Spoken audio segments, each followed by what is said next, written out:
कृष्णा का नमस्कार। आओ सुनाओ प्यार की एक कहानी, वेदा और वसुधा की प्यार भरी प्रेम कहानी।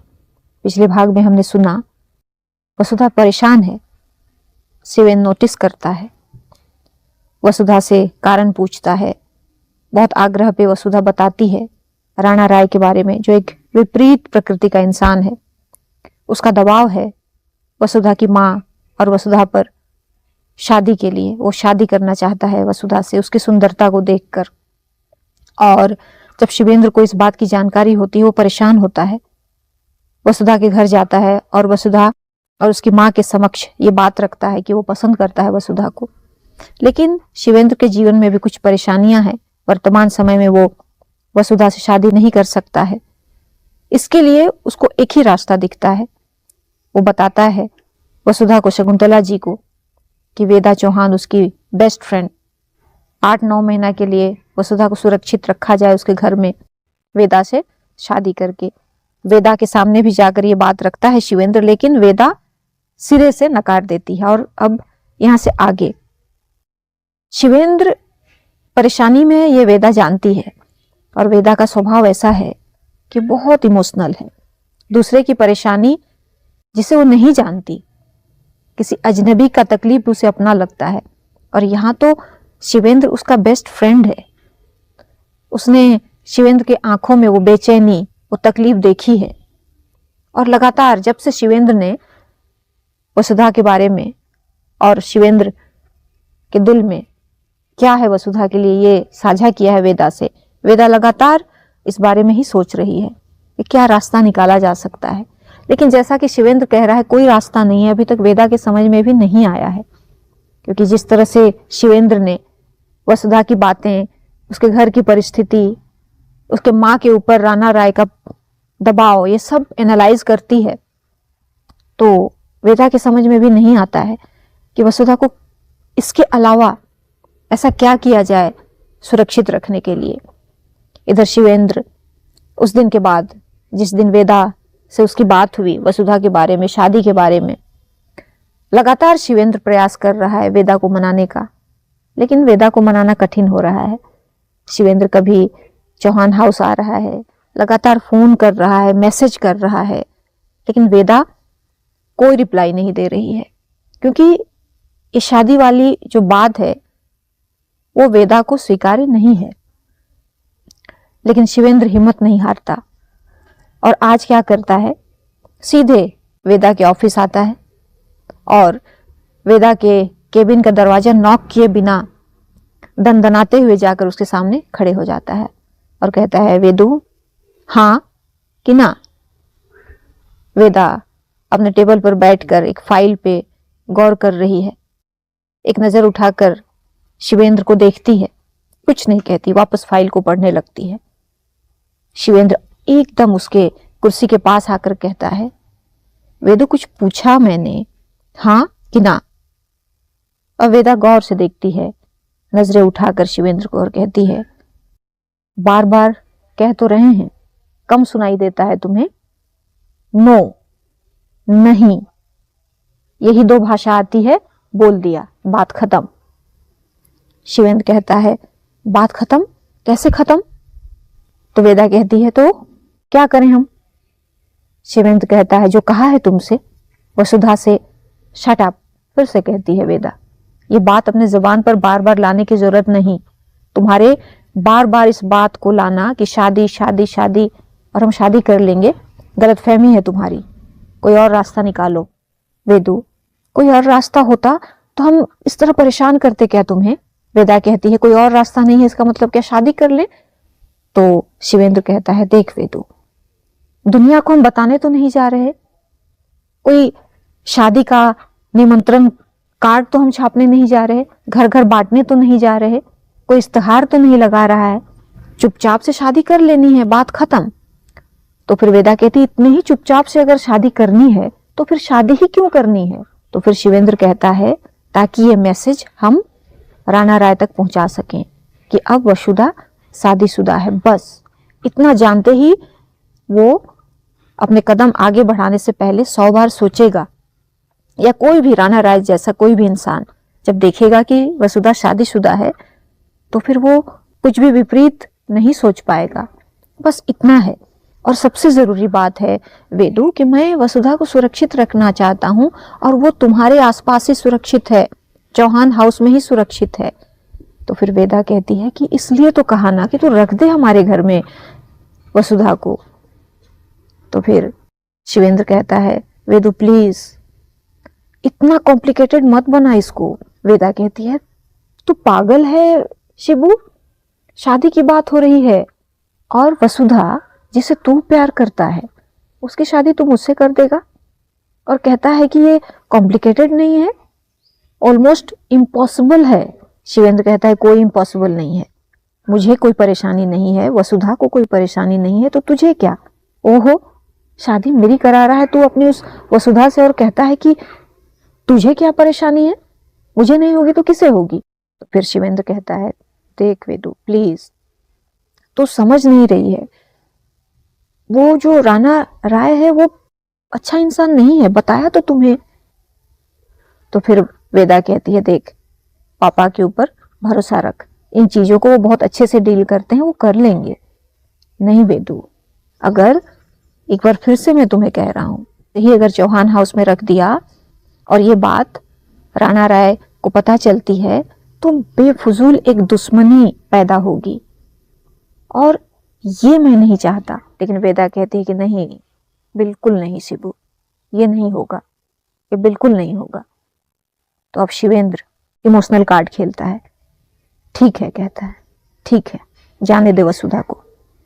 अगर वसुधा को वो गुंडा ले गया ना, ग्रीस से लौटूंगा नहीं बोल देता हूँ, ग्रीस में ही बहुत झील होते हैं, वही किसी झील में कूद जाऊंगा, गंवा देगी तू अपना प्यारा इकलौता दोस्त। वेदा कहती कौन प्यारा, कोई प्यारा नहीं है तू, जा कूद जा। शिवेंद्र ठीक है वेदु, इस मुश्किल समय में तुझे भी परख लिया, चलता हूं, अब कुछ नहीं हो सकता है मेरा, भूल जा तू मुझे, मैं ग्रीस चला, वसुधा को छोड़ देता हूं, उस राणा राय को जो करना है वो करेगा, लेकिन मैं ग्रीस से वापस नहीं आऊंगा, याद रखना, तुम्हारी कसम खाकर कहता हूं वेदु। और ये जो लाइन है ना, वेदा शिवेंद्र के जबान पर इस सेंटेंस का मोल और भारीपन समझती है। शिवेंद्र फिर से कहता है तुम्हारी कसम खा के कहता हूं वेदा, अगर वसुधा गई ना, ग्रीस से लौटूंगा नहीं, तो भूल जाना मुझे, खो देगी तुम मुझे, जा रहा हूं। और पलट कर जाने लगता है। तभी वेदा की आवाज, ओ नौटंकी रुक। शिवेंद्र तुरंत पलट कर कहता है वेदु चाचा जी के केबिन चलें। वेदा कहती है बेहुदा। शिवेंद्र थंब दिखाते हुए डन कहता है। वेदा हाथ सर पे मारती है और पापा के केबिन की ओर शिवेंद्र के पीछे पीछे चल देती है।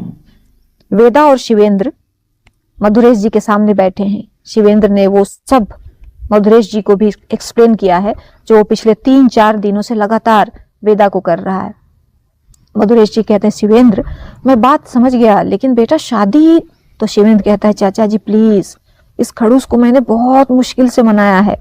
वेदा शिबू खड़ूस मत बोलना। अभी तुरंत सॉरी बोलता है, सॉरी सॉरी वेदा मेरी चैंप, ओके।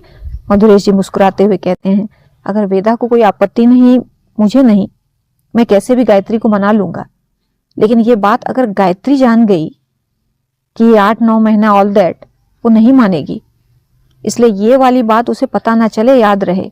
और हाँ, क्या नाम बताया तुमने? शिवेंद्र वसुधा कहता है। हाँ, वसुधा और वेदु को घर के लोगों को दिखाने के लिए कपल की तरह रहना होगा, सोच ले शिवेंद्र। शिवेंद्र कहता है चाचा जी मैं समझता हूँ और वेदा को जानता हूँ, इसके आगे अच्छे अच्छे साधु फेल हो जाएं। मधुरेश जी ठहाका लगाकर हंस देते हैं। पापा कहती है वेदा। ओके ओके कहते हैं पापा। फिर शिवेंद्र से पूछते हैं कब करनी है शादी? शिवेंद्र कहता है चाचा जी 1 सप्ताह बाद मैं ग्रीस जा रहा हूं, इसलिए परसों ही। वेदा व्हाट, तू मेरी शादी परसों कर देगा? शिवेंद्र कहता है कोई ऑप्शन नहीं चाचा जी, शहर के बाहर वाले आपके फार्म हाउस में सब अरेंज हो जाएगा, मैं सब देख लूंगा, बस आप लोग परसों आ जाएं। वेदा कहती है जो करना है करो, कहकर केबिन से निकल जाती है। मुस्कुराते हुए शिवेंद्र भी जाने लगता है। तो मधुरेश जी पीछे से कहते हैं शिवेंद्र। शिवेंद्र पलटता है तो मधुरेश जी कहते हैं आर यू श्योर, ये बहुत बड़ा डिसीजन है, विधि विधान से शादी शादी होती है तो शिवेंद्र कहता है चाचा जी सब नियति पे छोड़ देते हैं, भगवान जो करते हैं अच्छा और सबके हित में ही करते हैं। मुझे जितना खुद पे भरोसा है उतना ही अपनी वेदू पे भी, बोल कर केबिन से निकल जाता है। और इधर समय गुजरते हुए शाम और फिर रात, चौहान हाउस में रात को स्पेशल डिनर है, क्योंकि आज बाली और भोली की दूसरी शादी सालगिरह है। और खास बात यह है कि मधुरेश जी आज जो शिवेंद्र कहकर गया है ऑफिस में, उस बात को भी सबके सामने रखने वाले हैं। केक आया है, वेदा ने मंगाया है, भोली का फेवरेट चॉकलेट केक। दोनों मिलकर केक काटते हैं, माँ पापा वेदा से आशीर्वाद लेते हैं दोनों। अमरीश भी घर में है, छुट्टियों पर आ गया है। बाली और भोली केक काट कर सबको खिलाते हैं और वेदा दोनों को छोटे छोटे टुकड़े खिलाती है। अमरीश जो गिफ्ट लाया है दिल्ली से वो देता है दोनों को। फिर सब डिनर करते हैं एक साथ। डिनर के बाद मधुरेश सबको पास बुलाते हैं, कहते हैं कुछ बात करनी है। सब सोफा में बैठते हैं। मधुरेश जी बाली और भोली को भी बैठने को कहते हैं। दोनों चेयर लाकर आसपास बैठ जाते हैं। सब इंतजार कर रहे हैं, बात क्या है। अब बम फोड़ना है मधुरेश जी को, तो सजगता तो जरूरी है। वेदा पापा को देख रही है, पापा वेदा को। तो गायत्री जी कहती हैं क्या नजरों से खुसुर फुसुर हो रही है बाप बेटी की, बोलिए क्या बात है। मधुरेश जी कहते गायत्री बोल रहा हूं ना, दरअसल वेदा वेदा का वेदा वेदा वेदा क्या, बोलिए। हाँ बोल रहा हूँ, कहते हैं मधुरेश जी, बोल रहा हूँ मतलब वेदू, मतलब वेदू, हमारी वेदू, तुम्हारी वेदू, मेरी वेदू, इन सब की दीदा, आध्या की मापा, ये किसी से प्यार करती है। एकदम से बोल जाते हैं। परसों शादी है दोनों की। क्या कहती हैं गायत्री जी, फिर से बोलिए, परसों क्या करने वाली है। तो मधुरेश जी कहते हैं सुना नहीं तुमने। गायत्री जी खींचते हुए कहती हैं सुना, फिर से सुनना चाहती हूँ, क्या करने वाली है वो कहिए। मधुरेश जी शादी गायत्री, शादी शादी, आराम से गायत्री, आराम से, मेरी बेटी की शादी परसों, मुझे अभी बताया और आप आराम से कह रहे हैं। और वेदा को देखते हुए वेदू कब से चल रहा था ये सब, पापा को पता है, माँ को बताना जरूरी नहीं समझा। तो वेदा कहती माँ मुझे भी कहाँ पता था, आज ही पता चला। कहती है मतलब, कहती है माँ मतलब शादी परसों है ये आज ही पता चला, कहती हैं वेदा। अब मोर्चा मधुरेश जी संभालते हैं। गायत्री दरअसल शिवेंद्र की वजह से परसों शादी हो रही है, वो एक सप्ताह बाद ग्रीस जा रहा है, तुम्हें पता है ना। आज ऑफिस आकर जिद करने लगा कि वेदा की शादी कर दो। अब वेदा किसी को प्यार करती है तो 1-2 महीने में हम शादी तो करते ना, बस परसों थोड़ा पहले हो रहा है। गायत्री अच्छा, शिवेंद्र को भी पता है। अमरीश को देख, अमरीश तुझे, अमरीश हाथ हिलाते नहीं नहीं माँ मुझे कुछ नहीं पता है। गायत्री जी अब बाली को देखती हैं, बाली तुम्हें, नहीं माँ मुझे भी कुछ नहीं पता, कहता है बाली।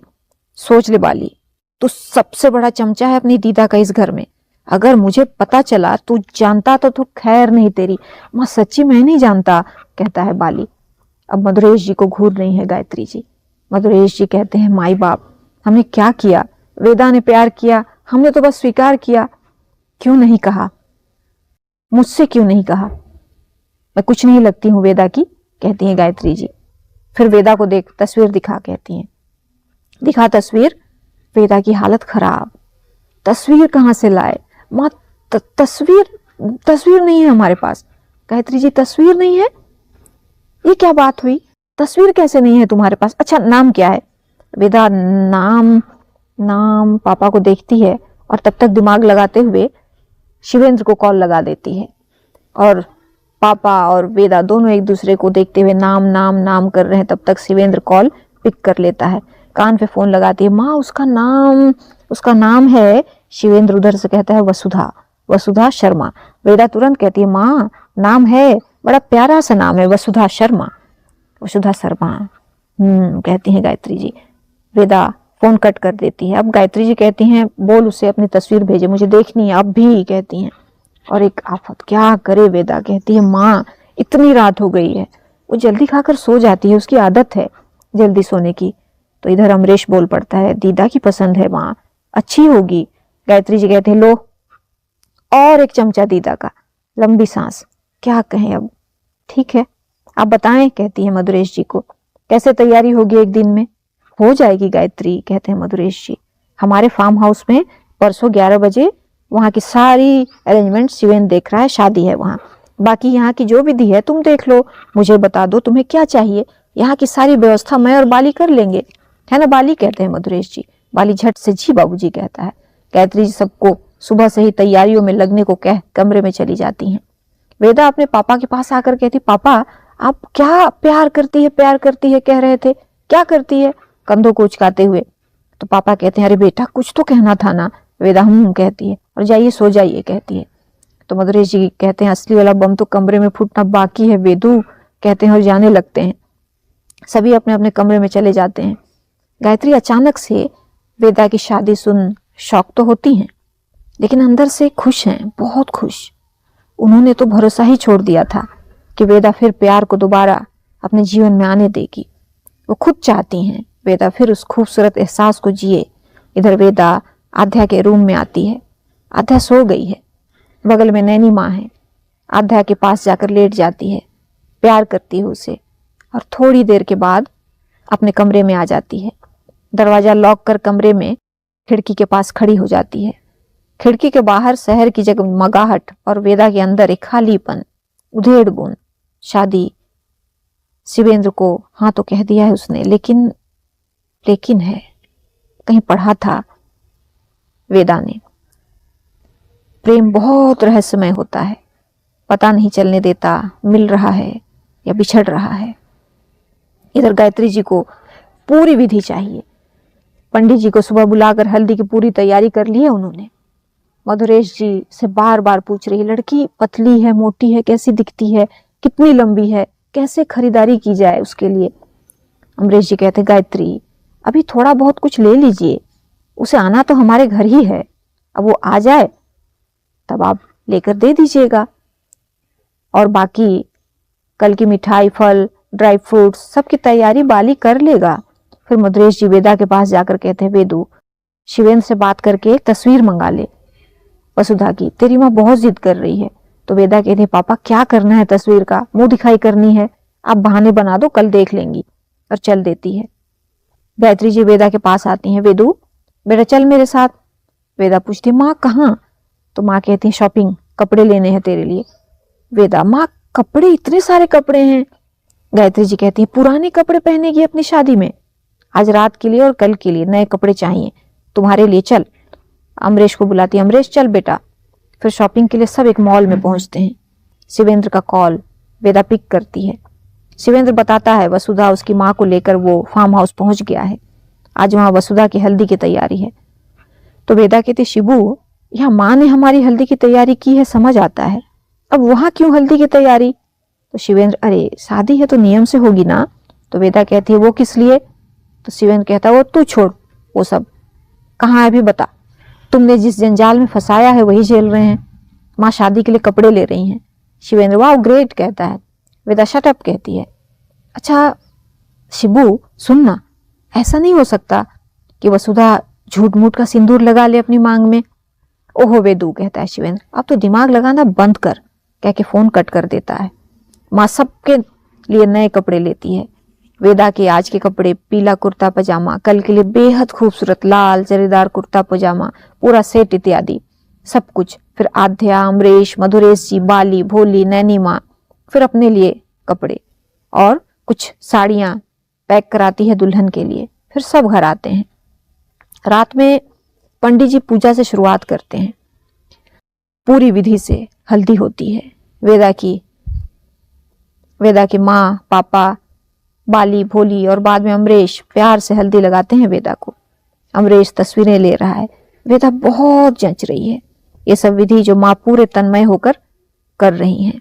वेदा को बुरा भी लग रहा है, ये औपचारिकता है, ये वेदा को पता है, पापा को पता है, माँ को नहीं।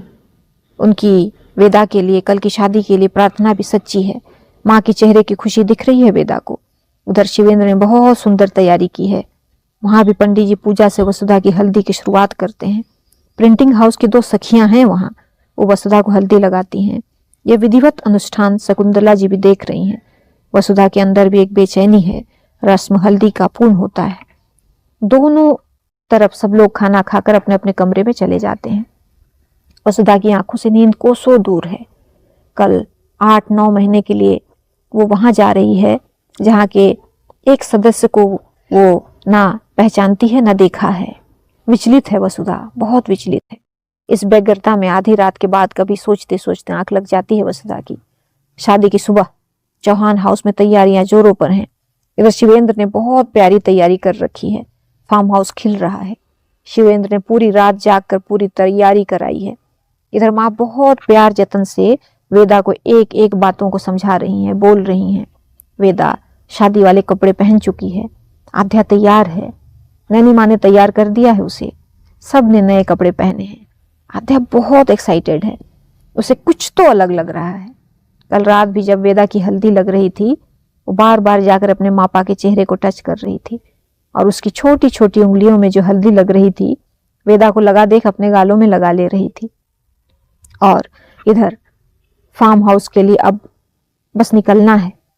गायत्री जी वेदा को लेकर पूजा रूम आती हैं, ईश्वर से प्रार्थना करती हैं वेदा का ये नया जीवन सार्थक और सफल रहे। वेदा की भी आंखें बंद है, लेकिन बस एक प्रार्थना है, भगवान जी हम शिबू के भरोसे पर खरा उतरे। सब लोग एक गाड़ी में फार्म हाउस का रुख करते हैं और आधे घंटे के अंतराल में सब फार्म हाउस में दाखिल होते हैं।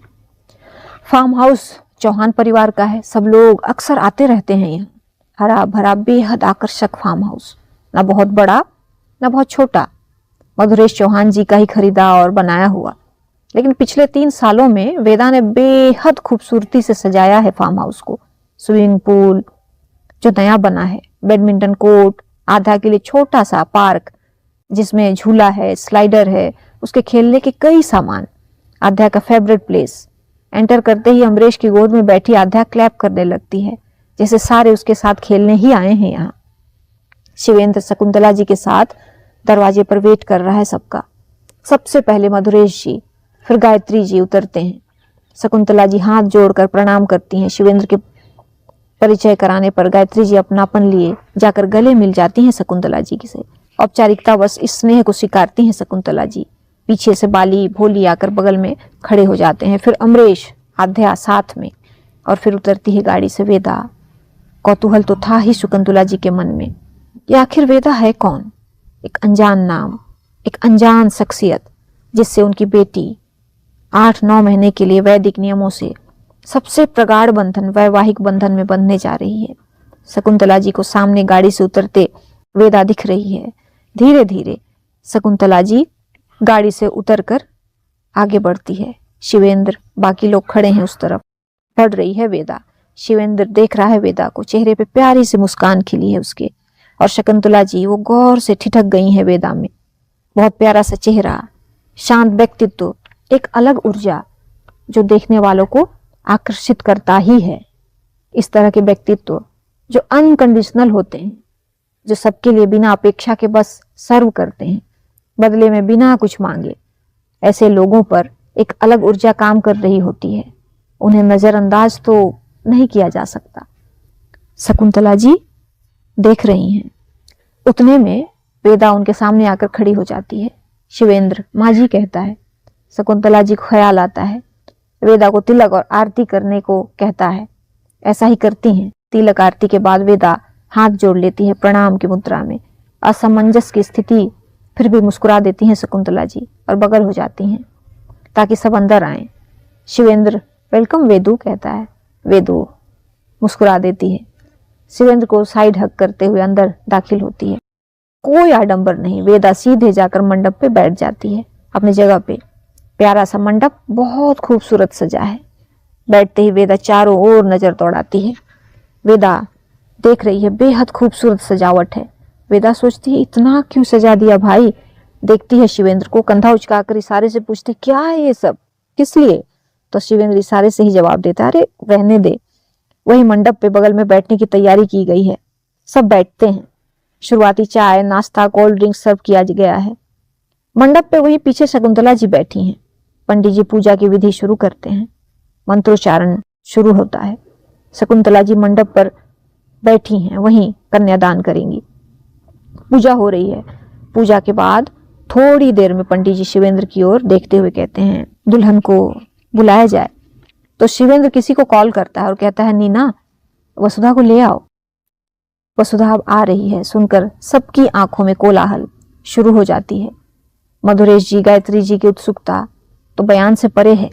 अमरेश, बाली और भोली सबकी नजर उस तरफ ठहर गई है जिस ओर से वसुधा आने वाली है। फर्स्ट फ्लोर के रूम में वसुधा है। नीचे हॉल में सारी तैयारियां की गई हैं। तभी नैना और साथ में एक लड़की वसुधा को साथ लिए चली आती हैं। सबकी आंखों में कोलाहल शुरू हो जाती है। मधुरेश जी, गायत्री जी की उत्सुकता तो बयान से परे है। अमरेश, बाली और भोली सबकी नजर उस तरफ ठहर गई है जिस ओर से वसुधा आने वाली है। फर्स्ट फ्लोर के रूम से वसुधा नीचे हॉल में सारी तैयारी की गई है। तभी नीना और साथ में एक लड़की वसुधा को साथ लिए चले आती है। वसुधा सीढ़ियों से नीचे आ रही है। मन में कोलाहल, नजर झुकी हुई, चाह कर भी नजर उठ नहीं रही। अंदर हलचल। वसुधा वेदा के पीछे से आ रही थी। परिवार के लोग सामने बैठे हैं तो वो आती हुई वसुधा को देख पा रहे हैं। जैसे वसुधा का चेहरा नजदीक आ रहा है, सबकी नजर एक टक वसुधा पे ठहर गई है। लाल साड़ी, लाल चुनर, हाथों में भरी भरी चूड़ियां, माथे पे मांग टीका, हल्का लेकिन परिपूर्ण श्रृंगार। वसुधा चली आ रही है। ये शादी क्यों हो रही है जानते हैं मधुरेश जी, फिर भी न जाने क्यों वसुधा को देखते ही स्नेह से उनका मन भर जाता है। अमरेश देखते ही बोल पड़ता है, ओ वाह माँ, भाभी बहुत प्रीटी हैं। बाली और भोली भी निहार रहे हैं वसुधा को। और गायत्री जी, उनकी नजर तो ठहर गई है वसुधा पर। इसलिए नहीं कि वसुधा बहुत खूबसूरत है और आज तो किसी अप्सरा की तरह लग रही है, नहीं, बल्कि इसलिए कि माँ गायत्री ये देख रही हैं कि ये पसंद उसकी वेदा की है, ये प्यार उसकी वेदा की है, ये चुनाव उसके वेदा की है। उन्होंने तो उम्मीद ही छोड़ दिया था कि फिर वेदा कभी अपने जीवन में प्यार को आने देगी। माँ की आंखों से फिर से अपनी वेदू के जीवन प्यार के आने की खुशी बह रही है। शिवेंद्र की नजर चली जाती है गायत्री जी पर और कुछ पल उन पर ठहर भी जाती है और फिर जल्दी ही नजर हटाकर वो वसुधा को देखने लगता है। और शिवेंद्र भी तो वसुधा को ही देख रहा है और देख रहा है। वसुधा को देखते हुए शिवेंद्र बहुत प्यार से मुस्कुरा रहा है। वेदा के सामने बैठा है शिवेंद्र। वेदा देख रही है शिवेंद्र को। वेदा समझ रही है, ना देख कर भी, कि शिवेंद्र की नजर वसुधा पर है, जिसे शिवेंद्र वेदा के पास 9 महीने के लिए सुरक्षित छोड़ जा रहा है। उसे फिर से एक जिम्मेदारी का एहसास होता है। यहाँ बस एक ध्यान है वेदा को कि आज उसके जीवन में अगले 9 महीने के लिए एक नई जिम्मेदारी शुरू हो रही है, बस, और कुछ नहीं। गायत्री जी भावुक हैं। अमरेश देखकर कहता है, माँ क्या हुआ? और माँ के आंसू पोंछने लगता है। माँ मुस्कुरा देती हैं। वसुधा वेदा के बगल में आकर बैठ जाती है। और आज का भाग यहीं तक। अगले भाग में फिर मुलाकात होगी। तब तक बातें करते रहें। शुभ विदा।